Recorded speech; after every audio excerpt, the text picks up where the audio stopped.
10, 9, 8, 7, 6, 5, 4, 3, 2, 1.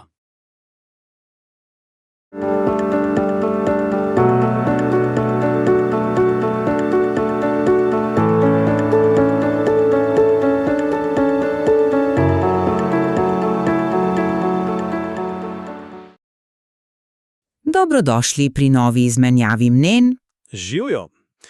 Ja, danes se lotevava enega konkretnega primera iz sveta spletnih vsebin. Gre za video Kupil sem Lamba, ki ga je objavil, mislim, da kar znan YouTube ustvarjalec Pero Martič. Ampak ne bova se osredotočala toliko na samo vsebino, ampak bolj na, kako bi rekel, na pristop, kako je predstavljen ta luksus, pa finančne odločitve, ki so nekako nakazane, pa seveda interakcija z občinstvom. Vse to moramo poudariti na podlagi prepisa tega videa. In točno ta pristop, odpira osrednje vprašanje za danes. Kakšna je odgovornost ustvarjalca v takem primeru?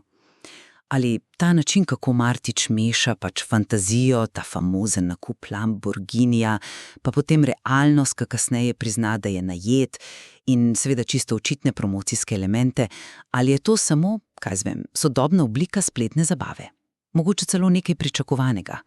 Ali pa po drugi strani tak koktejl nosi s sabo tudi potencialno škodljive vplive. Sploh, če pomislimo na njegovo občinstvo, ki je pogosto precej mlado, in ja, kot si rekel, izhajava samo iz gradiva, torej iz prepisa. Jaz bom danes skušal argumentirati, da gre pri tem Martičevem pristopu predvsem za elemente, ki so postali že kar del neke folklore, spletne zabave in gradnje skupnosti. Jaz ga vidim kot nekoga, ki uporablja orodja, ki so na voljo in ki so prepoznavna v tem okolju. YouTube kultura. Jaz bom pa danes zavzela malo bolj kritično držo. Osredotočila se bom na pomisleke glede odgovornosti. Predvsem tiste, ki izhajajo iz načina, kako prikazuje te finančne odločitve, pa tudi zelo, zelo direktno promocijo iger na srečo. In ja, tudi iz splošnega tona komunikacije, ki ga Martič uporablja v interakciji s svojimi gledalci. Dobro, začniva torej z mojim pogledom. Meni se zdi ključno, da to vsebino postavimo v pravi kontekst. Naslov Kupil sem Lambo. To je seveda, šolski primer tega, čemu rečemo clickbait, vaba za klike, a ne? V tej poplavi vsebin na YouTubu je pritegnitev pozornosti prva naloga vsakega ustvarjalca, če hoče preživeti. Ampak meni se zdi pomembno, da Martič znotraj samega videa ne ostane samo pri tej vabi. On pove resnico, Lambo je rentan. Celo omeni ceno, pravi 3000 evrov je bil rent. Zame to ni popolno zavajanje. Je nekakšna igra z gledalcem, ki se na koncu razkrije, pokaže neko stopnjo iskrenosti, čeprav, z zamikom. Poleg tega, cela ta debata o modelih Huracan, pa primerjave barv sedežev, iskanje rabljenih na mobile.de, avtonetu, to sanjanje ali kupiti model za 185 000 evrov s 33 000 kilometrov, to je vsebina, ki angažira. Gledalci se vključujejo, komentirajo, sanjajo skupaj z njim. To je bistvo teh live streamov, a ne? Interaktivna izkušnja. In tukaj se dotikaš res pomembnega elementa, to je gradnja skupnosti. Martič res veliko vlaga v interakcijo, to je očitno. Neposredno nagovarja klepet, pozdravlja donatorje, odgovarja na vprašanja, včasih kar burno reagira na komentarje. Res skuša ustvariti nek občutek pripadnosti, kar lepo povzame s tisto frazo troll gang community on top. Zdi se, da hoče ustvariti nekakšen klan, ja. Tudi te primerjave z globalnimi zvezdami, recimo z Mr. Beastom, ko reče, jaz sem 2017 delal že evente, ali pa napovedi velikih projektov, kot sta GTR P225, to je igranje vlog v igri Grand Theft Auto, ful popularen format, ali pa celo nekakšen Big Brother. Vse to kaže na ambicije, hoče rasti skupaj s svojo publiko. Ne smemo pa pozabiti, omenil si interakcijo, tudi na tisti prikaz pomoči kolegu ustvarjalcu, AC Gamingu oziroma Krofni, ki je imel očitno težave s copyright striki. To so tista opozorila YouTuba zaradi uporabe avtorskih vsebin, ki lahko vodijo celo do izbrisa kanala. In ko prikažeš podporo v taki situaciji, to gotovo krepi vezi znotraj te širše YouTube scene. In končno, ne moremo mimo poslovnega vidika, promocija spletne igralnice je zelo direktna, moj bonus.com klicaj kazino v chat, kar verjetno pomeni, da če vpišeš to frazo v klepet, dobiš povezavo od bota, pa obljube kot 100 free spinov ali 150% tecar s poščasti, kar verjetno pomeni 150% bonus na prvi polog, to je pač del tega. Pomembno pa je, in to si že omenil, da ob tem reče, a ti mogoče veš, da gamblat ne moreš, če nisi 18+. Torej, vsaj formalno omeni starostno omejitev. Razumem, ja, ampak poglejva še z druge plati. Čeprav kasneje razkrije, da je avto najet, je tisto prvotno sporočilo naslova "Kupil sem Lamba" tisto, ki naredi prvi vtis. In ta vtis je, roko na srce, zavajujoč. Trivializira odločitev, ki bi za večino ljudi predstavljala, kaj jaz vem, življenjski finančni projekt. To razkritje pride kasneje, ko je cilj torej pritegnitev pozornosti z neko neresnično trditvijo že dosežen. In to me bodi k širši temi odgovornosti. Recimo normalizacija in tako obsežna promocija iger na srečo. Če tudi omeni starostno omejitev, se mi zdi to zelo problematično. Predstaviti hazardiranje kot nekaj vsakdanjega, celo razširjenega, tista izjava z razlogom "cela Evropa igra, brat", pred občinstvom, kjer so lahko tudi mladoletni ali pa ljudje, ki so pač bolj dovzetni za zasvojenosti. To je precej tvegano. Tista bežna omemba 18+, po mojem mnenju, ne odtehta potencialno negativnega vpliva te normalizacije. Še več, tukaj je ta prikaz finančnega razmišljanja, ki ga Martič deli s svojim občinstvom. Glasno razmišljanje o nakupu izjemno dragega avtomobila na leasing in to na absurdno dolgi rok. Spomnimo se tiste izjave "leasing, brat, jebi ga, vzameš na 77 let, recimo, brat."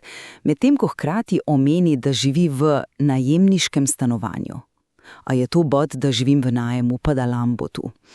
Tudi če je to mišljeno kot provokacija, kot neka šala ali pač del njegovega lika, takšno razmišljanje lahko mladim gledalcem, ki šele oblikujejo svoje poglede na finance, ponudi zelo slab zgled. Spodbuja idejo, da je življenje na veliki nogi, če tudi prek nepremišljenega zadolževanja nekaj pač kul. Potem pa je tu še ton komunikacije. Strinjam se, interakcija je ključna, ampak ton, ki ga ubere do nekaterih komentatorjev, je mestoma agresiven, zasmehujoč, včasih pokroviteljski. Na primer, reakcije na komentarje o njegovem nosu najprej užaljeno reče "mori mi, ko mi govorite nos", potem pa trdi, da ga ne moti in da jih je samo zajebal. Ali pa odziv na primerjavo med BMW X6 in Lamborghinijem. "Naj živce mi greste, stari." Tak ton, mislim, ne prispeva k zdravi debati znotraj skupnosti, ki jo sicer želi graditi. To prepletanje resnih tem, kot so težave kolega s copyright striki, z lahkotnim sanjarjenjem o luksuzu in agresivno promocijo iger na srečo, ustvarja nekakšno vsebinsko zmedo. Zdi se, da se relativizira teža resnih problemov, hkrati pa se poveličuje materializem, impulzivnost in hazardiranje kot nek zaželen način življenja. In to je lahko še posebej problematično za manj kritične gledalce. To je zanimiva točka, ampak a ne spregledaš mogoče dinamike spletne kulture? Dotakniva se tega vprašanja avtentičnosti in clickbaita. A kasnejše priznanje res odtehta prvotno zavajanje? Kje potegnemo črto med sprejemljivo marketinško taktiko in neko manipulacijo, ki lahko škodi zaupanju? V svetu YouTubea in Twitcha je clickbait do neke mere postal norma. Gledalci so se na nja navadili, morda ga celo pričakujejo kot del igre, a veš. Lahko bi rekli, da obstaja nekakšen nepisan dogovor. Ustvarjalec uporabi vabo, da pritegne, gledalec pa ve, da naslov morda ni povsem doposeden, ampak pričakuje zanimivo vsebino, ki na koncu morda celo razkrije resnico za to vabo. Je to res manipulacija ali le del jezika te platforme? Martič na koncu dostavi vsebino, pokaže avto, govori o njem, interagira in razkrije najem. Ta ideja o nepisanem dogovoru je lahko malo spolzka. Ali se lahko ustvarjalec res zanaša na to, da bo občinstvo vedno razumelo igro in ločilo med vabo in resnico? Še posebej, ko gre za nekoga z res velikim dosegom, kot ga ima Martič. Ko takšen vplivnež uporabi zavajajoč naslov, ki normalizira neko ekstremno potrošnjo, to lahko vpliva na vrednote in percepcije gledalcev, ne glede na to, ali kasneje pride razkritje. In to naj ju pripelje nazaj k odgovornosti pri promocijah. Ali res zadošča tista ena bežna omemba starostne omejitev pri tako intenzivni promociji spletne igralnice? ko nekdo promovira hazardiranje z besedami z razlogom cela Evropa igra brat in izpostavlja bonuse kot 100 free spinov ali 150% te carstvo ščasti, pošilja zelo močno sporočilo. Sporočilo, ki lahko spodbudi tvegano vedenje, še posebej pri mlajših ali pa finančno šibkejših posameznikih, ki morda sanjajo o nekem hitrem zaslužku. Govorimo o potencialno zasvojljivi dejavnosti. Ali ni odgovornost vplivneža tukaj večja od zbolj formalnega kritja z omembo 18+? Ampak poglejva širšo sliko poslovnega modela. Veliko ustvarjalcev, sploh v tem žanru live streaminga, je pač odvisnih od sponzorstev in promocij. To je njihov vir dohodka, ki jim omogoča ustvarjanje vsebin. Promocije spletnih igralnic so, če smo iskreni, precej pogosta praksa v tem svetu. Martič je vsaj omenil starostno omejitev, kar, kot veva, ni vedno pravilo. Seveda bi si v idealnem svetu želeli drugačnih promocij, ampak realnost digitalnega trga je pač takšna. So to nujni kompromisi za preživetje na sceni.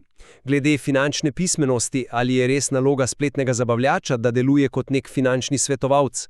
Njegovo oglasno fantaziranje o 77-letnem leasingu za Lamborghinija, medtem ko živi v najemu, je lahko razumljeno tudi kot del njegovega spletnega lika. A veš, morda gre za provokacijo, za samoironijo, za pretiranje, ki je namenjeno zabavi.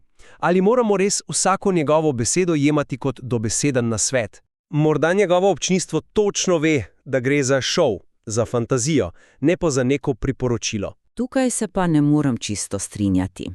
Ta argument, čez saj je samo lik ali saj je samo zabava, je lahko nevarno opravičilo za neodgovorno vsebino. Ustvarjalci, še posebej tisti, ki imajo tako močno, skoraj kultno sledenje in zvesto skupnost, kot jo Martič očitno ima s svojo troll gang community, imajo vpliv, če to želijo ali ne. Ko nekdo, ki ga občinstvo občuduje, spremlja ure in ure, tako lahkotno govori o ekstremnem zadolževanju za luksuzni predmet, ki si ga očitno ne more privoščiti, če resno razmišlja o 77-letnem leasingu in živi v najemu, to lahko normalizira finančno tvegano vedenje. Ni treba, da je to ekspliciten nasvet.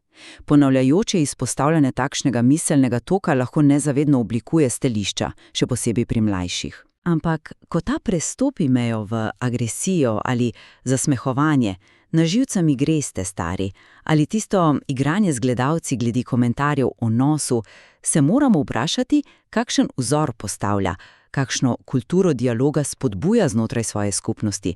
Je troll gang zgolj ime ali postane opravičilo za nespoštoljivost in toksičnost, ki jo je v spletnem svetu že tako ali tako preveč? Vidiš, tukaj se najina pogleda najbolj razhajata. Jaz vidim predvsem zabavljača, ki uporablja orodja svojega medija. Ti vidiš predvsem potencialne negativne posledice. Kako pa gledaš na to, da kljub vsem tem elementom clickbaitu, kontroverznim promocijam, občasno grobemu tonu, njegova skupnost očitno raste in ga podpira? Ali to ne pomeni, da občinstvo sprejema ta pristop kot del paketa? Morda so bolj medijsko pismeni, kot jim pripisujemo, in znajo ločiti med zabavo in resničnim življenjem? Morda jih privlači prav ta nefiltriranost, ta raw energija, ki jo Martič izraža. Možno je, da del občinstva to res tako sprejema. Ampak ali to odvezuje ustvarjalca odgovornosti do tistega dela občinstva, ki morda ni tako kritično ali medijsko pismeno? Ali do tistih, ki so bolj ranljivi za sporočilo o hitrem bogatenju, tveganih finančnih potezah ali hazardiranju? Uspeh in rast skupnosti nista nujno dokaz etične neoporečnosti vsebine. Lahko sta tudi posledica dobrega poznavanja algoritmov, izkoriščanja kontroverznosti za večjo gledanost ali pač ugajanja določenemu segmentu občinstva, ki ceni prav takšen pristop. Mene skrbi predvsem potencialni vpliv na tiste, ki morda nimajo dovolj razvite kritične distance ali življenjskih izkušenj, da bi vse skupaj videli le kot igro ali lik. Zdi se, da sva prišla do točke, kjer se jasno vidita dve različni interpretacije istega pojava. Moje končno stališče ostaja, da je Martičev pristop v videu Kupil sem Lamba v veliki meri skladen s praksami sodobne spletne zabave, uporablja prepoznavne prijeme, kot je clickbait, za doseganje vidnosti, a hkrati pokaže določeno mero transparentnosti, ko razkrije resnico o najemu. Njegova neposredna, čeprav včasih robata interakcija je očitno učinkovita pri gradnji zveste skupnosti, promocije pa so, del poslovne realnosti mnogih ustvarjalcev, pri čemer je, saj formalno, zadostil zahtevi po opozorilu na starostno omejitev pri igrah na srečo. Na koncu dneva je tudi na gledalcu, da vsebino spremlja kritično. Moje stališče pa ostaja bolj zadržano in kritično. Čeprav priznavam elemente zabave in očitno uspešno gradnjo skupnosti, menim, da celoten pristop odpira resna vprašanja o etičnosti in odgovornosti.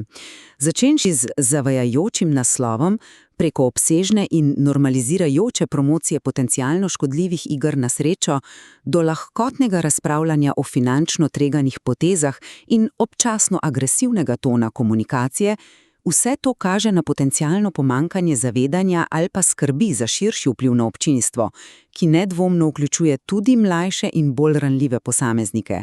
Menim, da bi ustvarjalci s takšnim dosegom morali prevzeti večjo odgovornost za sporočila, ki jih oddajajo svet. Mislim, da ta najina izmenjava mnenj dobro ilustrira kompleksnost presoje spletnih vsebin v današnjem digitalnem okolju. Meje med zabavo, osebnim brandingom, komercialnimi interesi in družbenim vplivom so pogosto zelo zabrisane. Verjetno ni enostavnega črno-belega odgovora na vprašanje, ali je Martićev pristop pravilen ali napačen. Se strinjam, upava, da sva s tem pogovorom osvetlili različne plati tega primera in morda spodbudili k razmisleku. Vsak poslušalec in gledalec pa bo moral sam presoditi, kateri argumenti so ga bolj prepričali in si na podlagi tega ter lastnih vrednot ustvariti svoje mnenje. Gradivo samo pa, kot sva videla, ponuja še veliko materiala za nadaljnje analize in debate.